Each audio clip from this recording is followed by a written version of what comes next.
So I'll be talking about probabilistic causal inference from heterogeneous evidence, and that in particular includes mechanistic evidence.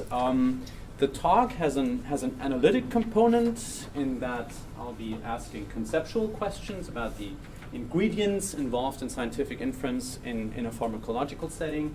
It has a constructive component in that I'll be looking at a reconstruction of scientific inference, and by being reconstructive in that sense, it'll have a descriptive flavor, with which I'll be starting, and I'm trying to use that to build on that a more normative idea, and I'll be discussing some things having to do with the normative impact of our results in my concluding slides. So, yeah. Evidence in medicine. We've seen that a couple of times now. The evidence-based medicine paradigm suggests this evidence hierarchy in a lexicographic fashion, more or less. I'll briefly run through it again. At the top, you have these systematic reviews. Just below that, randomized clinical trials, observational studies, and meta-analyses thereof. One step below that, comparative non-randomized studies, cohort case control studies, evidence of mechanism for basic science, expert judgment, and plus also single case reports, case series, and very importantly, animal studies feeding into decision making in the pharmacological context. So to generate reliable data in pharmacology, this hierarchy seems to suggest that RCTs are the means of choice for confirming a drug's efficacy. But our project is focused on risk assessment, and my question will now be, what about risk assessment? Does the same proposal hold there too? Short answer, no it doesn't, but let me motivate that with a bit of a case study, a case in pediatrics, paracetamol and asthma. So in the second half of the last century, an asthma epidemic has been observed, and that calls for an explanation. The suspicion fell on paracetamol after an important study done in 1998 by Warner and colleagues. And following that study, animal studies were conducted to test the effect of paracetamol on the respiratory airways, and showed depletion of glutathione, which is an antioxidant, and you know about these things much more than I do, so let me just list them. Observational studies done consequently on humans seem to confirm the association, and accumulation of further biological evidence kind of led to a very strong suspicion. But on the other end, objections and alternative theories were developed. For example, the asthma epidemic could be explained based on increased exposure to outdoor and indoor pollutants. Reversely, it could be explained by the hygiene hypothesis, where decreased exposure to bacteria and childhood illnesses during infancy led to this epidemic. Maybe it was diet change and oxidant intake. Maybe it was increased obesity, and others. So the case seems to be unsettled. Further research needed. So let me relativize that. Depending on who you ask, the case is settled, and seems to be, so the link seems to be disproven, but it's still a very nice historical episode. And let me just point out to you some of the points of discussion in the literature. So not in chronological order, but just to see how the discussion went there. Here's a paper that says a randomized placebo-controlled trial is required to address the above controversy, the one I just mentioned. Another paper says the uncertainty concerning the paracetamol asthma association has led to numerous calls for RCTs. Given the ethical and logistical concerns, an effective trial to address this issue may never be conducted, making balanced interpretation of the results from high-quality cohort studies essential. And yet another paper concludes that causality cannot be established from the ISAC findings from the international study on of asthma and allergies in childhood. However, when the study findings are considered together with other available data, there is substantive evidence that acetaminophen use in childhood may be an important risk factor for the development and or maintenance of asthma, and that its widespread increasing use over the last 30 years may have contributed to the rising prevalence of asthma in different countries worldwide. So what this seems to suggest is that maybe if RCTs are not available, something else could in principle be done.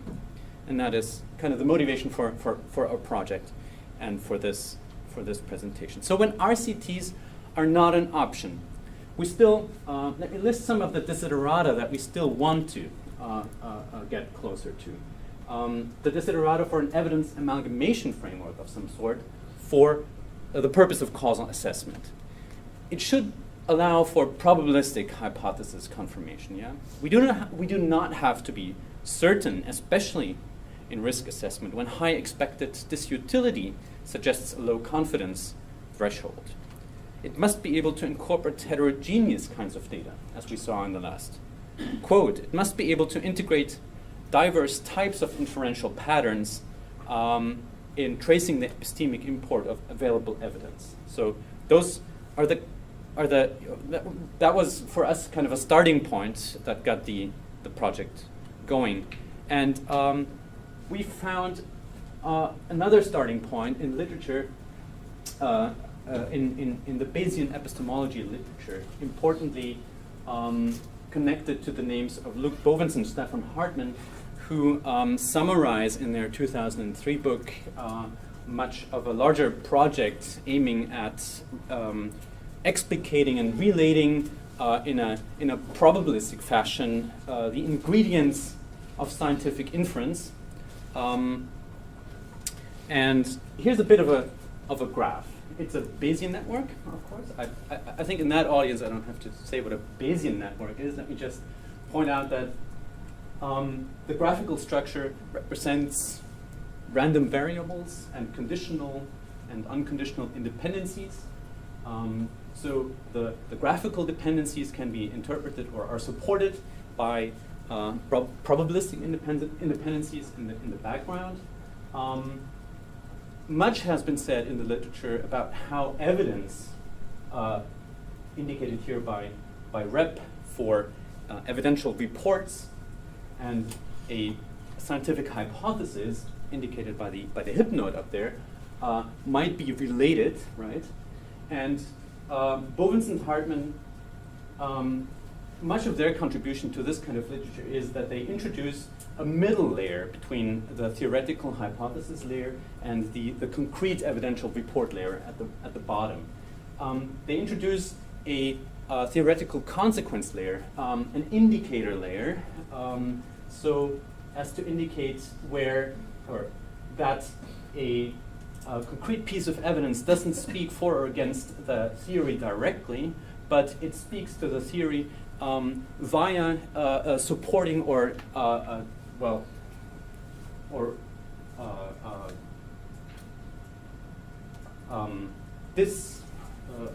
this confirming or taking away from one of the theoretical consequences of a theory,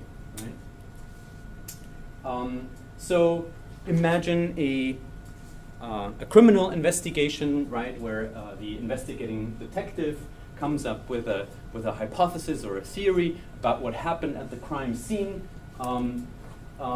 He will, draw all kinds of theoretical consequences, and that might come as possible traces of the crime at the scene, right?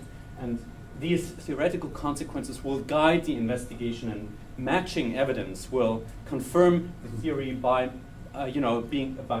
matching up with the traces that come out of the theory of what happened. Bowens and Hartmann add one more note to this picture, a rel note for the reliability of an instrument, or a witness, or a method, and the structure tells us that belief in the hypothesis up here and belief in how reliable a method or a witness might be are unconditionally independent. They become dependent, though, as soon as evidence comes in and fills that place down here, right? So if you know that that your hypothesis holds in reality, but you get a negative report, right? That kind of will be explained by an unreliable method or a non-trustworthy witness, for example, right? So that's when those two nodes become dependent. All kinds of conditional independencies in the form of conditional probabilities are in the background. I'm just listing them. Let me just point out that whenever I'm using in this talk an arrow, it should indicate a positive correlation. All right. Now, in our case, we are talking about a causal hypothesis, right? About risk. Now, what could be indicators or theoretical consequences of a causal hypothesis in pharmacology? Yes, let me maybe skip that, come to that later. We found our indicators in Sir Austin Bradford Hill's very influential list from 1965, and it has been mentioned before too, so let me just run through the list. Again, he lists among the things you should consider when looking at evidence and assessing a causal relation: the strength of the association that you find before you, the consistency of the different pieces of evidence, the specificity of the link of the data, the temporal structure having to do with order and distance. The question if you see a biological gradient in your data, the question how plausible your measurements fits in with other pieces of firstly evidence and contextual knowledge, how coherent the evidence is, how well it can be maybe reproduced or supported in an experiment, and a further point, if maybe analogy supports your current theory too. What we did in a paper that came out earlier this year is we kind of tried to translate, still doesn't work, try to translate Bradford Hill's criteria into a more modern terminology. Most importantly, it now contains mechanistic knowledge on the right side, and so the items we have in our framework are now labeled rate of growth, dose response, probabilistic dependence, difference-making evidence, knowledge about the temporality of a certain matter of fact, mechanistic knowledge, relevance.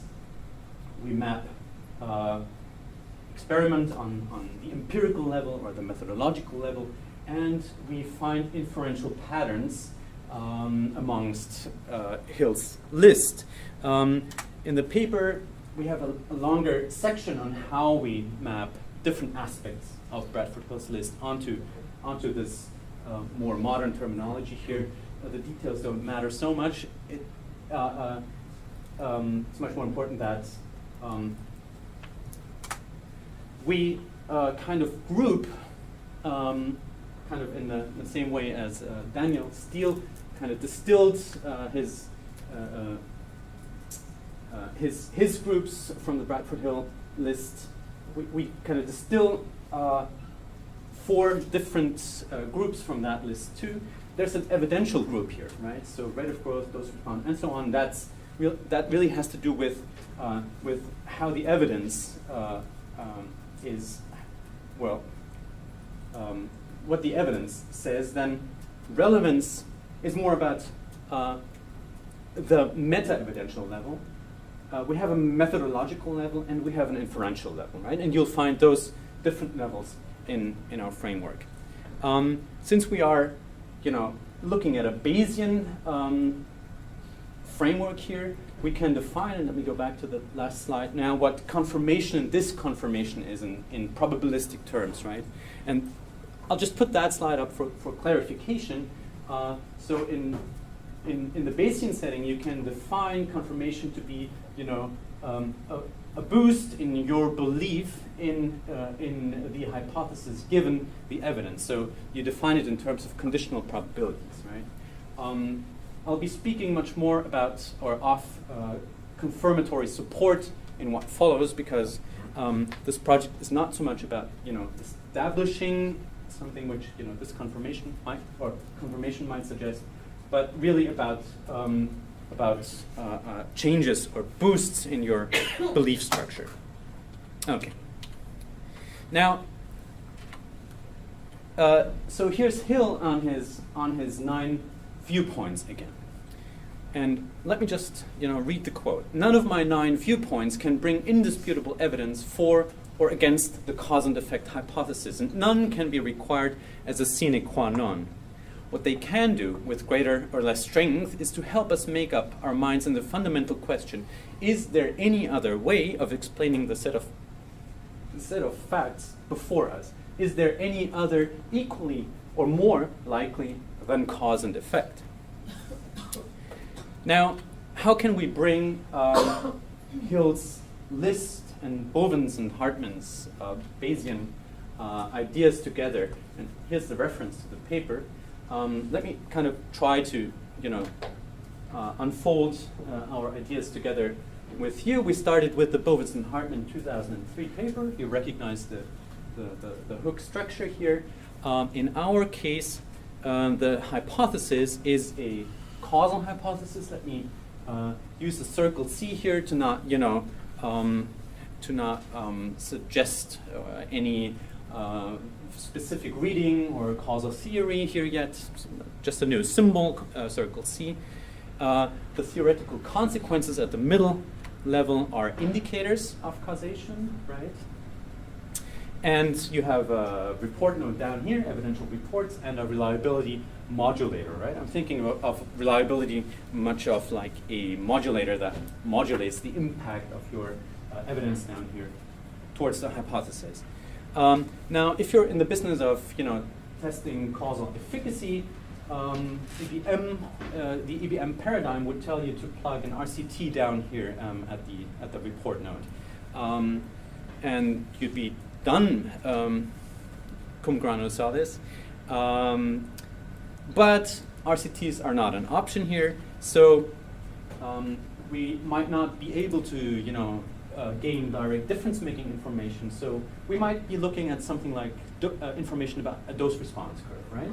So let me use DR for dose-response, and you might have evidence, an evidential report for this dose-response, and whatever method you're using, that comes with a certain reliability that modulates the impact of your evidential report.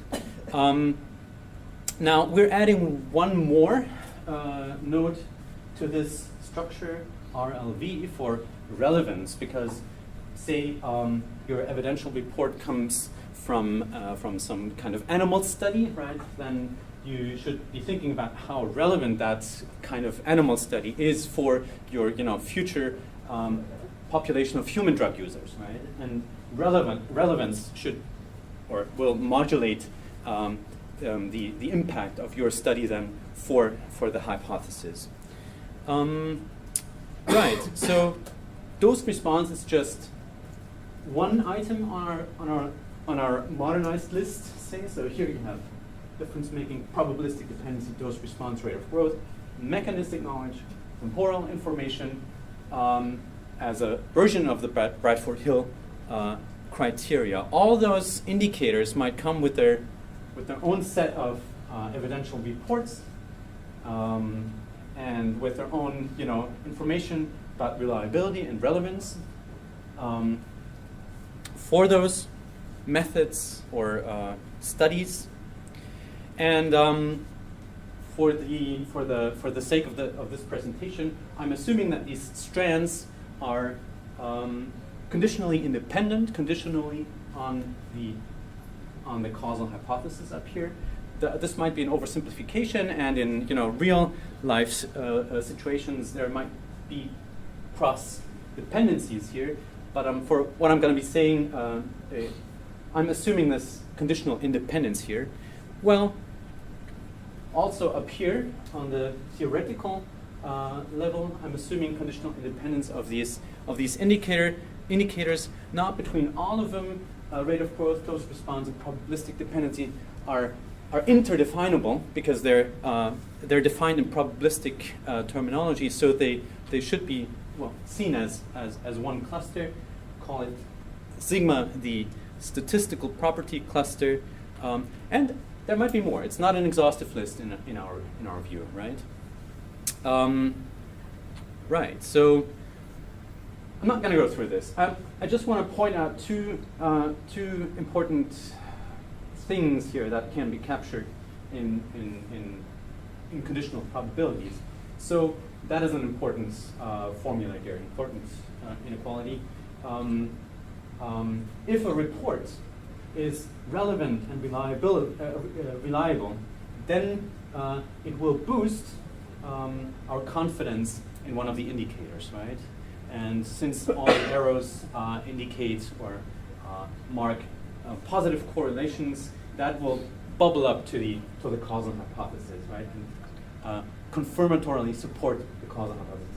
That's the idea encoded in that equation. And one more equation down here, the mismatch between a positive indicator and a negative report, right, is explainable by pointing to the fact that this specific report is not reliable or not relevant, right? So that's just to give you an idea how the framework should be working. And here's a more fun way of looking at these things, right? This is a snapshot of a toy setting with toy numbers, right? Implemented in a BaseNet software package, just to show you that we are looking at ways of implementing the theoretical framework. So there are some causal hypotheses where, say, experts have agreed that they believe 0.3 in the truth of this causal hypothesis. There's a dose response node here. That comes with two report nodes. One of the report nodes, illustrates what might be going on in the back and what the things are that we'll be looking at in future work. Also, for example, reliability here might be influenced, for one thing by the type of study that this report encodes. But the reliability might also be influenced, and we've heard that come up in a couple of talks, by bias having to do with the social dimension, right? Financing, regulation, reputation in the background, right? All of that can be modeled in this Bayesian network. Where the numbers comes from and how this is to be calibrated is a different question. But there's ways of integrating this kind of knowledge in this framework. Let's look at this one strand here, though. So here's a report node, report 2, and it comes with a relevance node down here. So let me simulate what it might mean to learn or to interpret this kind of data that now comes in. And I'll be switching on the report node down here. I'll be switching on the relevance node down here to indicate that I know that this report that I'm getting is totally irrelevant, right? And nothing should happen for an irrelevant report now. Should happen up here to my belief in my causal hypothesis. So I'm switching it on now.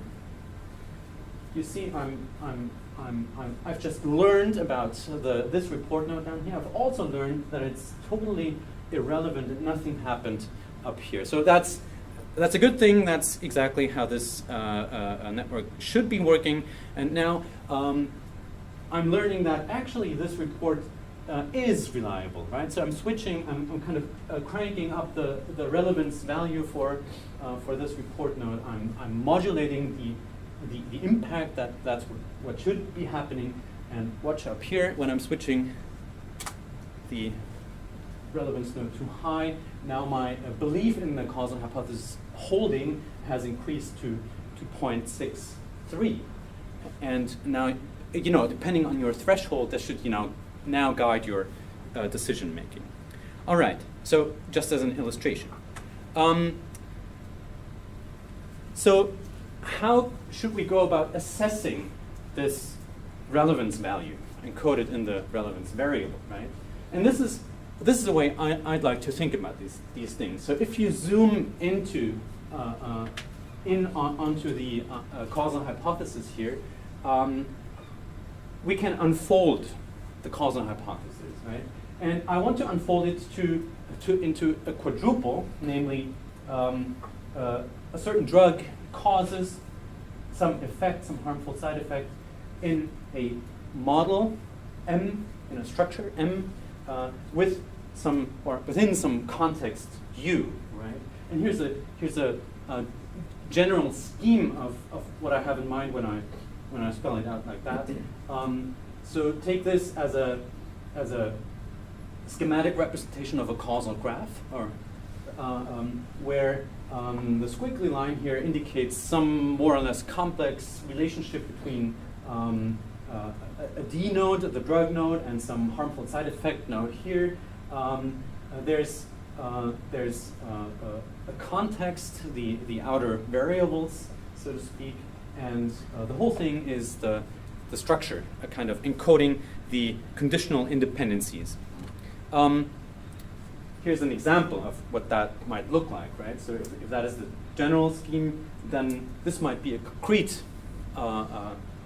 instantiation of what I have in mind here. So for a more or less well-described target population U, you might have this causal graph where D and the drug and the potential harmful side effect are structured in such a way that two more variables are important for our causal assessment here. Now, I've already said something about the ingredients. D and E, I understand as variables in a set of variables.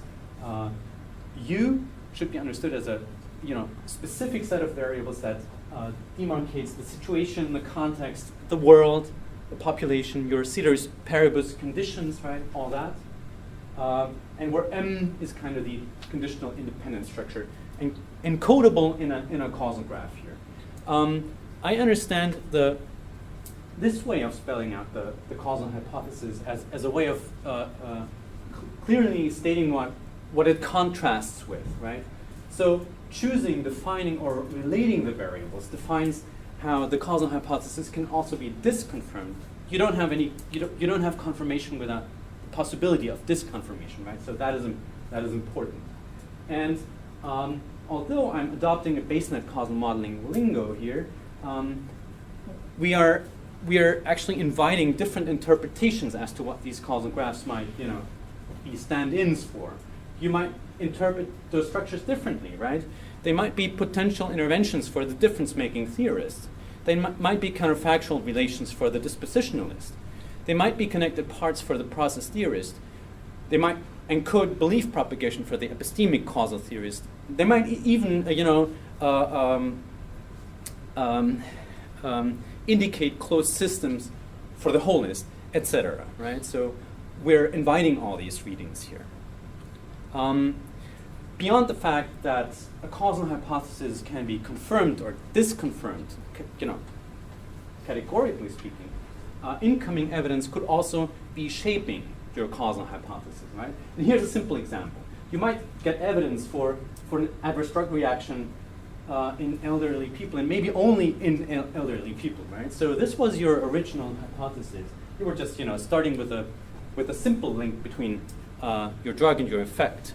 Now you learn that actually in this population, this link holds for maybe only for some age above a certain threshold. And now what you can do now with these ideas is you can push your cofactor here into the structure, right, by making it a node and by pushing it into the causal graph.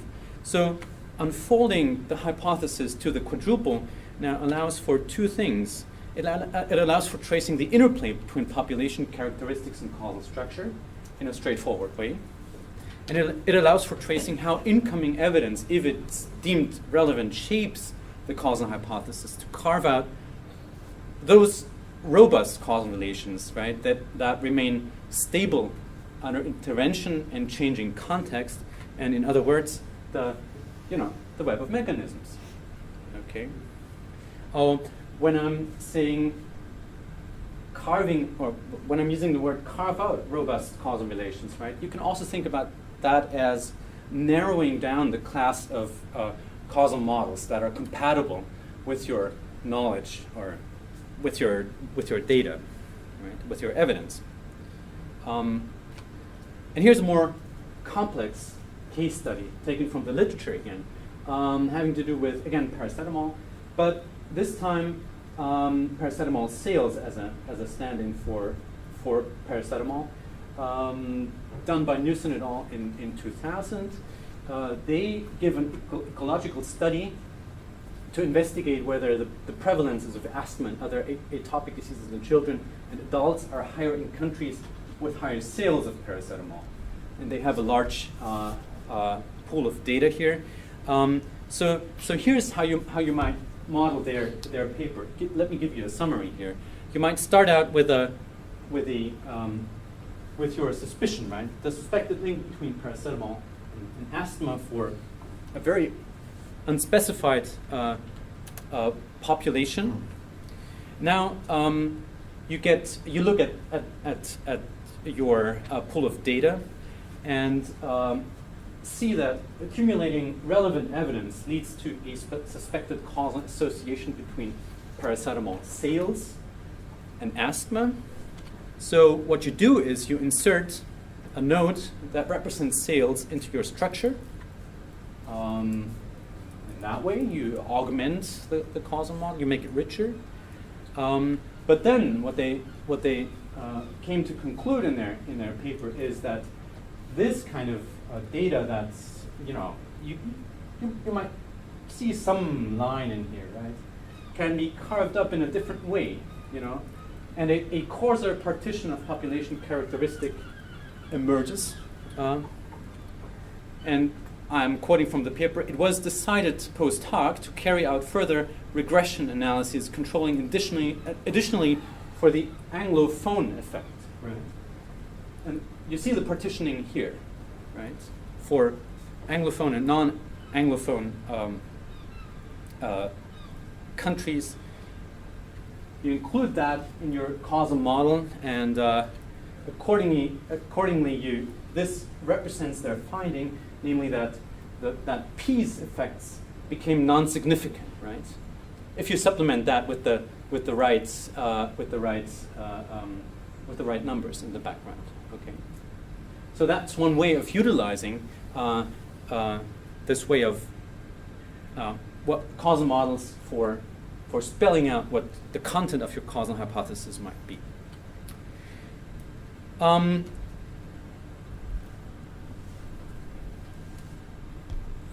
have two slides discussing some of the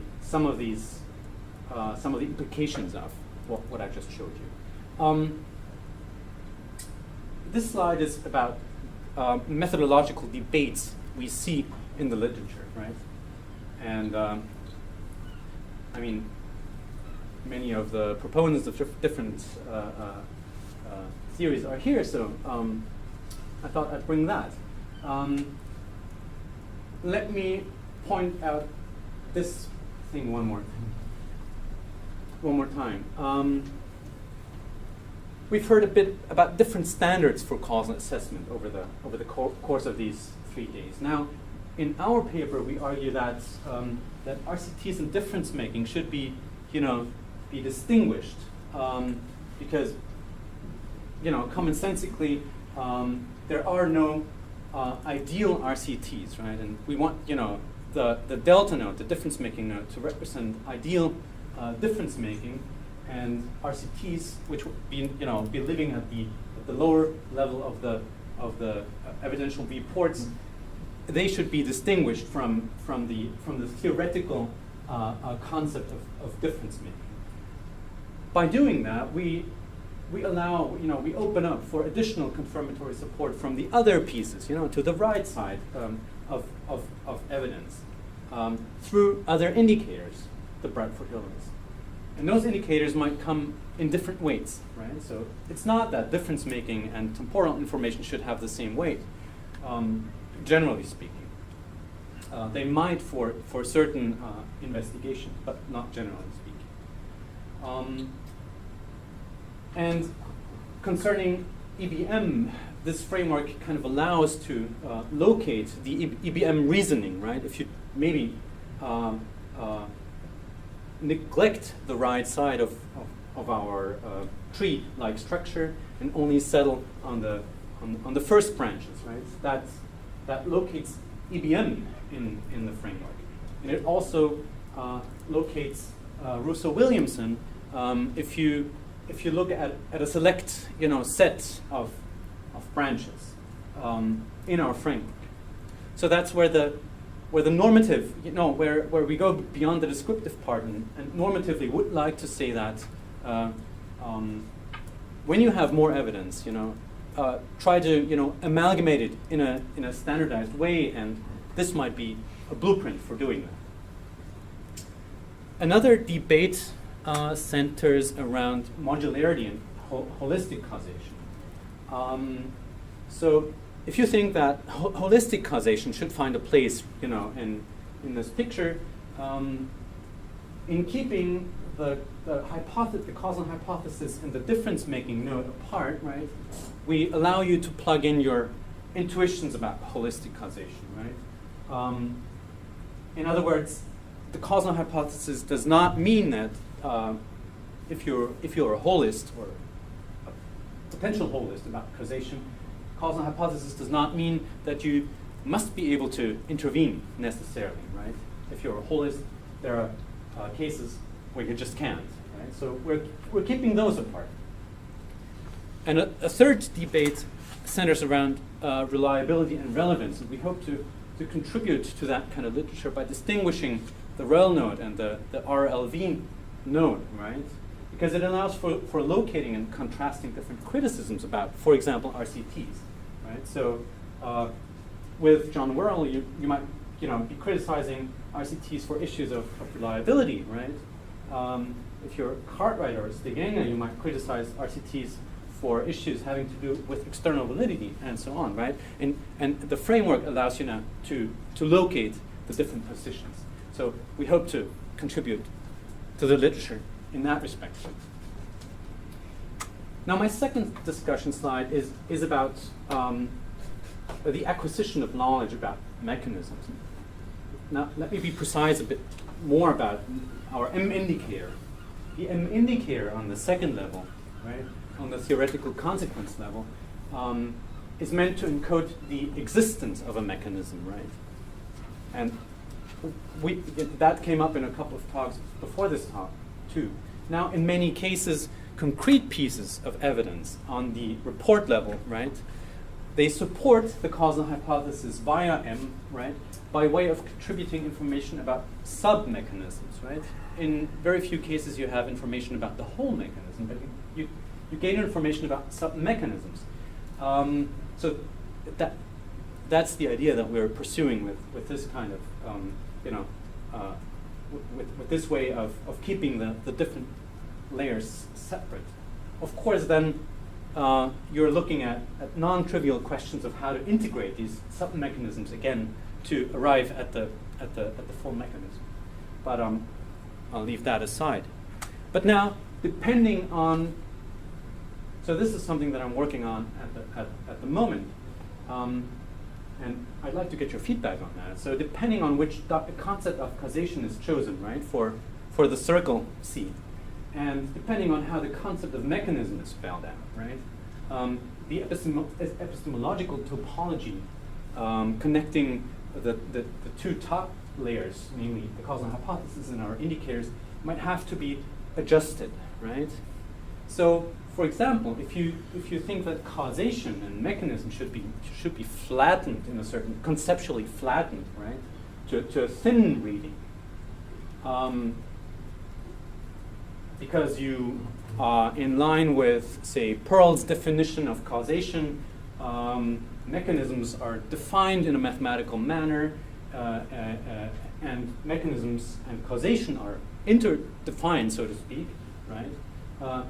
Then that might mean you'd have to link or even merge the causal hypothesis, the difference-making node, and the mechanism node, right? And your topology might shrink a bit. So what we're trying to do with this, with the framework I showed you, is we're trying to keep as much of the conceptual side explicit and independent and separate, to allow for adjusting the framework depending on your stance on how this should be looked at. And I mean, conversely, if you think that if you want to uphold a concept of mechanism that is irreducibly qualitative in character, you'd have to say more about how this kind of knowledge then figures in a quantitative task, such as risk assessment, the way I proposed it, and we have it in the paper. Right. So let me just summarize what we did in the paper and what I did in the presentation. Our starting point was that we needed a framework for causal inference when RCTs cannot be conducted, right? That was the starting point. We're looking at risk assessment. And when evidence is sparse and heterogeneous. Now, Bovis and Hartman's scientific reconstruction separates the conceptual levels and makes epistemic dynamics transparent. And our structure disentangles now philosophical questions about causation from questions about diagnosis and methodology, the lower two levels, right? And the network models accumulative learning and how evidence of different quality can be synthesized. And different kinds of uncertainty are made explicit probabilistically, right? And may point to gaps in justificatory arguments. So you have the reliability of evidence with bias and random error. You have the relevance of evidence that potentially downgrades reliable studies, right? You have confidence in the causal hypothesis given as a prior and then updated in the posterior. And finally, different inferential patterns can be expressed within our belief propagation structure, having to do with coherence, consistency, or one of my favorites, reasoning by analogy. But that's for a different talk. Thank you.